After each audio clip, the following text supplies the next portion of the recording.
simplement pour introduire le sujet qui va suivre, j'avais simplement envie de partager une petite citation et qui dit que l'avenir ne se prévoit pas, il se prépare. C'était Maurice Blondel qui disait ça.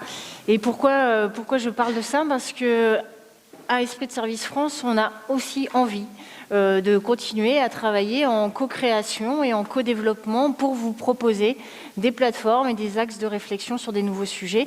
Et donc je vais appeler Maryse sur scène pour nous parler de la prospective by ESF. Ce que nous souhaitons, et comme l'a dit Elodie, pour se transformer, on ne peut pas se transformer sans anticiper, sans décrypter les tendances, sans avoir une idée de ce qu'il faut faire et comment il faudrait faire, comment repenser autrement. Et donc c'est pour ça que nous avons choisi de véritablement faire en sorte de construire au sein d'Esprit de Service un endroit où on va réunir des experts de haut niveau pour justement réfléchir tous ensemble à comment on va développer le service en France, comment on va retravailler notre vision de demain sur le service et sur le travail, puisque le service est un travail et inversement. Et ce qui est important, et comment on veut le faire, comme on a toujours fait au sein d'Esprit de Service France, c'est-à-dire en travaillant en co-construction avec vous tous dans la salle, mais aussi en s'équipant et en travaillant avec des experts qui viennent d'univers académiques, scientifiques, et avant que quelque part on vous propose des projets sur ce que nous pourrions faire et sur quel sujet, même si ça, bien évidemment, va toucher l'univers du service et du travail en France, du travail tout court.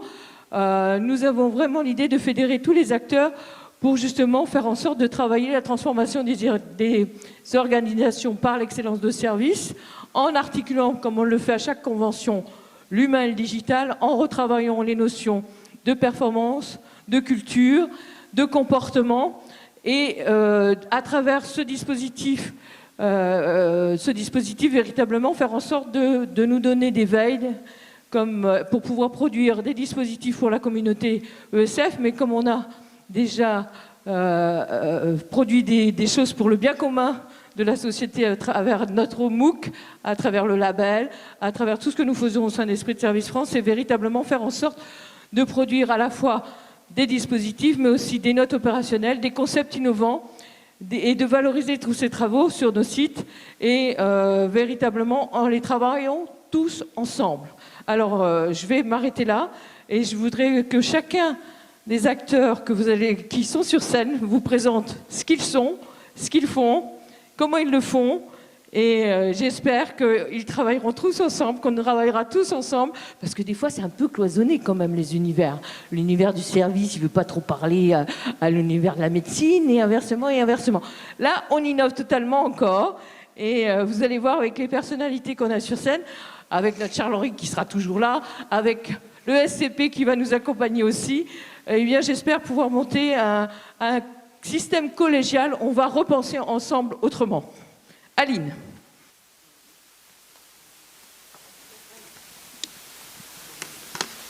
Alors, je suis en effet ravie d'être parmi vous aujourd'hui. Alors, ça fait 20 ans que je réfléchis un petit peu sur la prospective. Donc, on s'est rencontrés avec Maryse. Donc, moi, je suis Aline Squarneck. Je suis professeure agrégée des universités à Caen. Je dirige un master en ressources humaines et un DU sur les métiers de la formation et du développement des compétences. J'ai eu l'occasion également, depuis 4 ans maintenant, d'avoir une aventure de MOOC, alors sur FUN, sur France Université Numérique. Un MOOC qui tourne très bien. On est au 4e jeu, donc sur former et développer les compétences. Hier soir, on a animé le live de la 4e saison avec 8000 personnes qui sont déjà inscrites. Et globalement, on était à 38 000, donc 38 000 plus 8 000, ça fait déjà pas mal de personnes depuis 4 ans. Donc moi, mon domaine d'expertise, c'est la prospective des métiers. J'ai fait une thèse sur les effets sociaux des pratiques de gestion par les compétences il y a quelques années. Et avec mon directeur de thèse, Luc Boyer, on a développé une méthodologie appliquée. Et depuis 20 ans, on accompagne des observatoires de branches, des entreprises, des groupements d'intérêt qui auraient envie de réfléchir sur certains métiers. Alors très rapidement, Ça a généré à la fois la création d'une revue académique classée, Management et Avenir, et puis un certain nombre de publications. Donc vous avez, je crois, quelques publications qui sont derrière. Mais surtout, ce qui est important, c'est qu'on a adopté une position, non pas de prospective RH, moi je ne supporte pas ce terme, je trouve que ça, voilà, la prospective, elle est toujours de quelque chose. Donc au départ, on était parti, si vous me cherchez sur Google, Aline Skornek, c'est prospective des métiers. Et donc avec Luc, on s'était dit, la prospective des métiers, c'est le concept fédérateur. Pourquoi? Parce qu'on va justement faire, c'était un peu d'ailleurs la logique, c'est assez inspirant aussi dans le modèle esprit de service, c'est-à-dire qu'on va mêler la logique du métier au sens métier de l'entreprise, c'est-à-dire le business, le métier au sens sectoriel et le métier au sens RH. Et donc nous, ça a toujours été notre volonté d'avoir des travaux prospectifs qui mettaient bien en perspective l'évolution du business, de l'environnement général d'une organisation, son secteur d'activité, et puis derrière, eh bien, les impacts sur les métiers, les compétences, etc. Aujourd'hui, j'ai plus envie, pour 2020, de me définir en tant que prospectiviste du travail, parce que finalement, au travers de nos réflexions métiers-compétences depuis une vingtaine d'années, on se rend compte que, est-ce qu'il faut encore parler de métier en 2020-2030? C'est une grande question. L'approche compétences est très à la mode. Vous posez une question d'ailleurs sur la transformation du système d'enseignement supérieur. Moi, je suis très impliquée au niveau du ministère sur les maquettes en bloc de compétences. Et donc, on voit bien qu'aujourd'hui, on est vraiment sur cette approche compétences. Et ça a été dit d'ailleurs ce matin aussi à différentes reprises. Et donc, on voit bien qu'aujourd'hui, l'ancrage, c'est peut-être d'avoir une approche plus transversale par compétences, à la fois des compétences métiers, mais des compétences aussi transversales.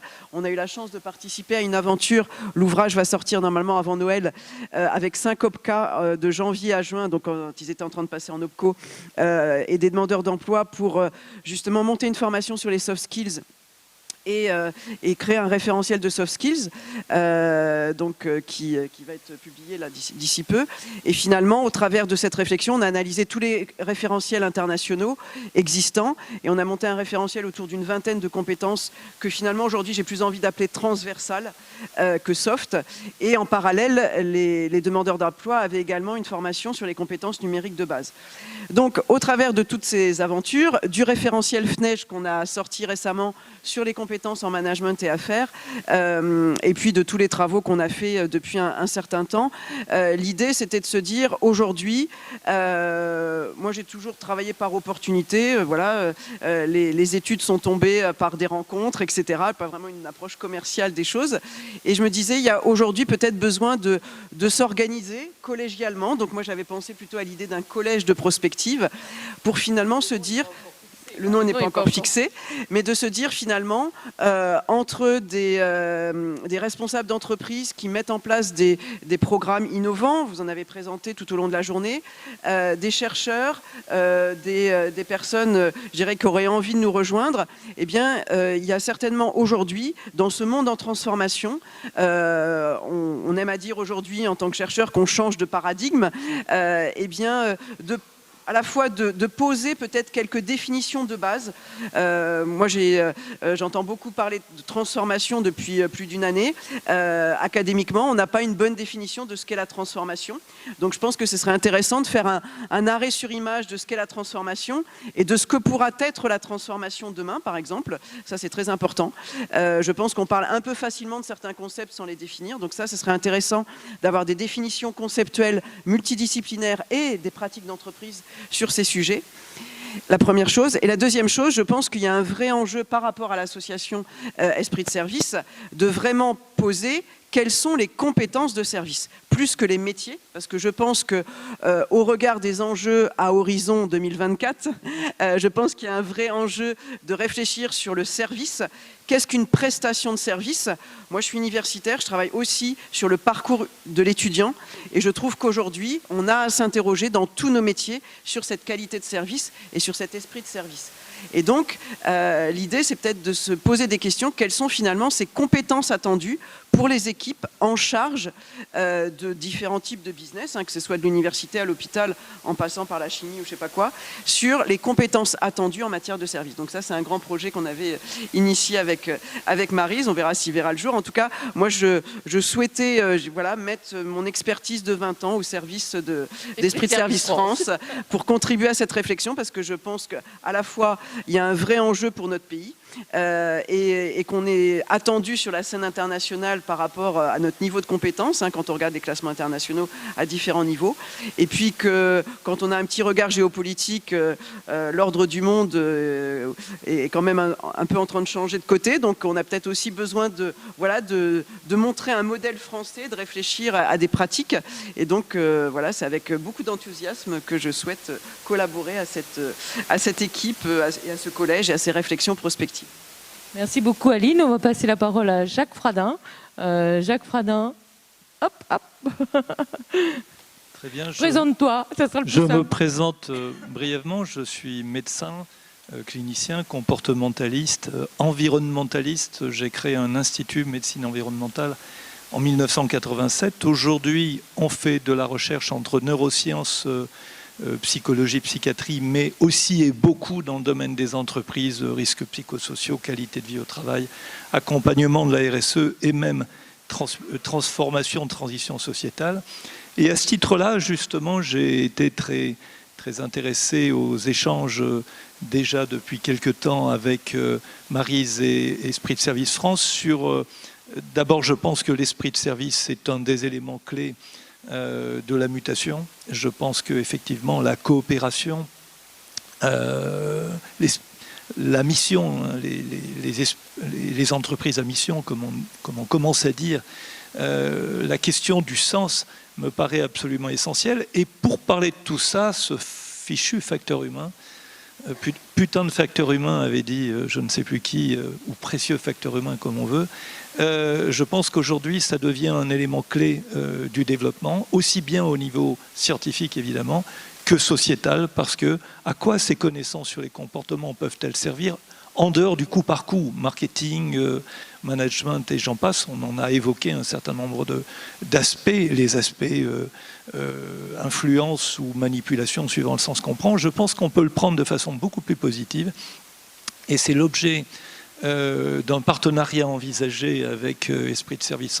France, avec une initiative du fonds IME que je dirige, que j'ai créé, et de nos recherches sur le comportement dans le domaine santé.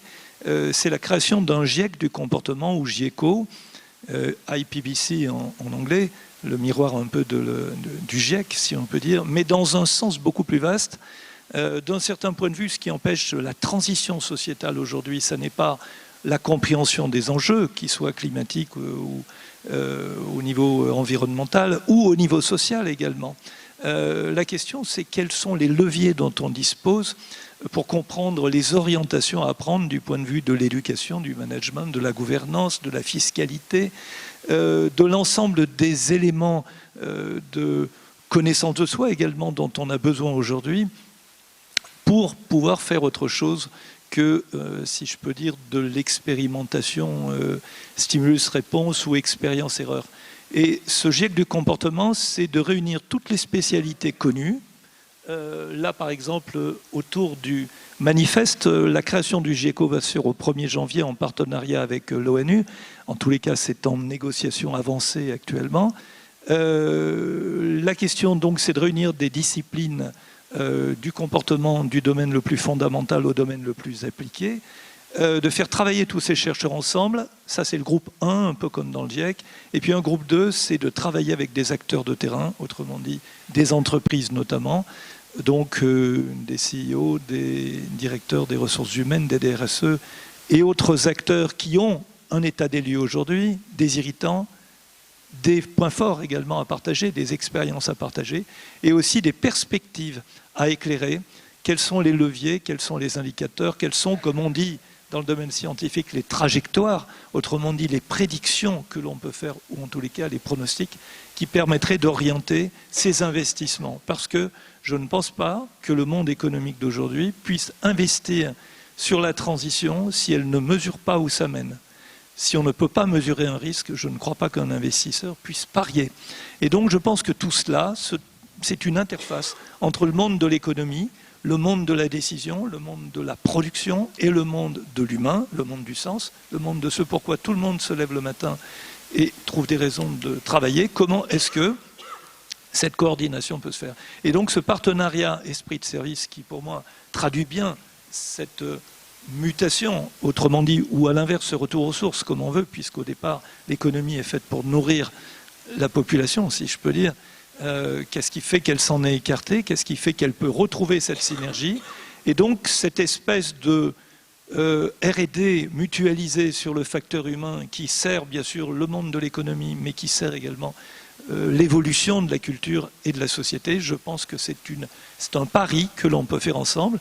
Et j'invite les entreprises qui sont dans ce cadre-là à participer éventuellement au groupe 2.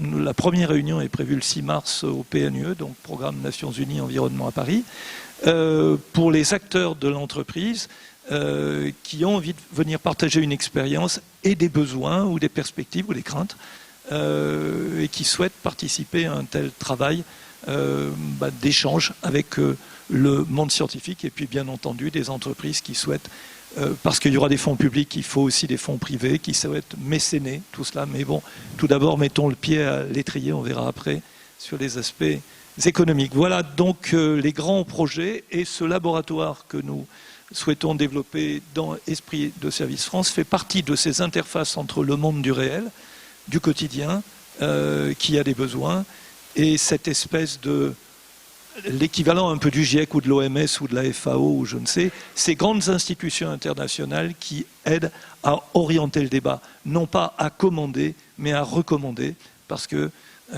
personne n'a besoin d'être dirigé, mais il y a quand même des moments où on ne sait plus trop quoi faire. Moi, les interfaces que j'ai avec pas mal de comités de direction et autres organisations d'entreprises, la grande question aujourd'hui n'est plus de savoir s'il faut muter, c'est quand, comment, avec quels moyens et comment ne pas se planter. C'est un peu ça. Merci beaucoup Jacques. Alors je vais demander malheureusement à Nicolas d'être très très très court parce que notre invité de marque est arrivé. Et voilà, donc je te laisse la parole pour présenter brièvement le pôle compétences et de ressources du futur que tu animes. Voilà. En 2 mots, 2 messages clés. Très très rapidement. Donc effectivement, 2 messages clés.